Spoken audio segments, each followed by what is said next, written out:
On this edition of Kababayan Today, Tuesday is our LGBTQ initiative with filmmaker Janice Villarosa and her film, Shunned. That's all next on Kababayan Today.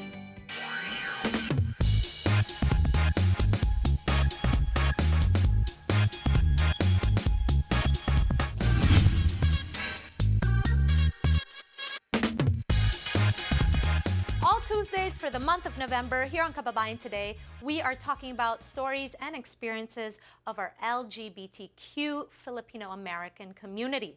Kasama natin today isang filmmaker, si Janice Villarosa. She's born and raised in the Philippines, is fluent in Tagalog, dual citizen of both the U.S. and the Philippines. Before she became a filmmaker, she was actually a certified public accountant. Her films have been traveling internationally. Although she likes doing films in different genres, she gravitates towards films with social issues. Kasama natin siya dito sa Kababayan Today to talk about her film called Shunned. We should all watch this film because it's socially relevant, especially in today's time. Let's welcome her here on Kababayan Today, Janice Villarosa. Hi, Janice. Hi, thank you so much for having me. Thank you for being here. Please, maupo ka. So, Janice, I know that we've sort of spoken on the phone, but I see you in community events. You're very active and you're really out there. Yes, I'm really trying to get the word out. I've been doing this film, or I've been working on it since 2010. It's been quite difficult getting the word out and for people to really take notice. And unfortunately, it has to come to something like this with Jennifer's death for people to actually take notice. And it's been long overdue. I can't wait to talk about your film, the experience of you shooting the film, but let's start right at the beginning. I always ask my guests because I'm genuinely interested. Taga saan ka sa Pilipinas? Sa Quezon City. Ah, QC girl! Oh no, I'm being tested in my Tagalog now, right?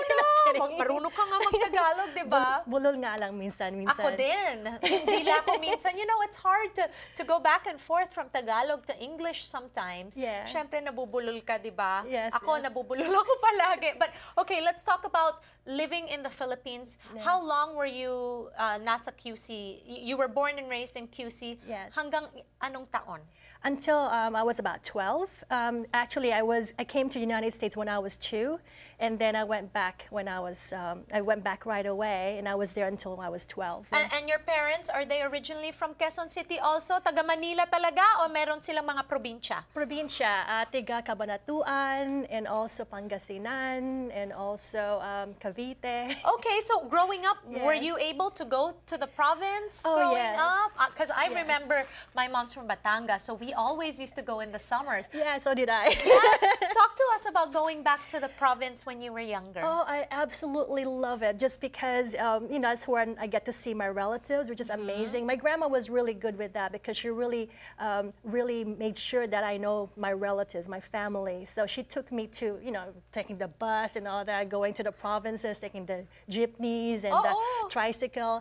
But it was just beautiful just to see family, just to see relatives, and then also like how nice and fresh air. Oo, kasi alam mo naman sa Maynila, napaka-busy, polluted, ang daming kotse. Sa probinsya, masarap ang buhay, yung hangin ay malinis, di ba? Okay, so when you moved here, where did your family settle? San Diego. San Diego. Yes. There's a big Filipino community in San Diego, right? Everywhere you turn. And that's a good thing, right? Yes. So how was it like growing up in San Diego as a Filipino? Yeah, well, it was actually when we lived near the school system, so in San Diego State, and there's mostly like white community there, so I didn't really get to spend time with the Philippine community until later on. And actually, I went back to the Philippines and I forgot Tagalog.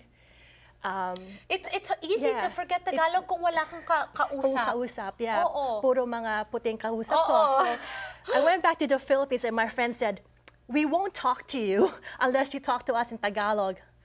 For a week, I had my dictionary, so I was going around like, okay, so I had to learn. You had to relearn the language. I had to relearn it, yes, and it was really good for them. It's a lesson learned for me, and from then on, I vowed I will never, never forget Tagalog because it was embarrassing, you know, like how can you forget your own language? I'm like, oh, okay, I cannot do that. Okay, well, I have to say, I meet a lot of people, and it's not their fault that they don't speak Tagalog, you know? There really has to be just that desire because it's never too late to learn, di ba? Never too late, no. Oo. Pero ang hirap lang hanapin yun dito sa Amerika dahil, you know, of course, where are you gonna find a Tagalog teacher? You know, you could do it on the internet. Marami namang mga libro na pwedeng basahin pero kailangan mag-practice. Yeah, mahirap yun. And especially a lot of Filipinos, gusto nila mag-usap ng English, kaya mahirap mag-practice. Even when you go back to the Philippines, the same thing. Exactly. They want to speak to you in English, yeah. right? Yeah. Because they're like,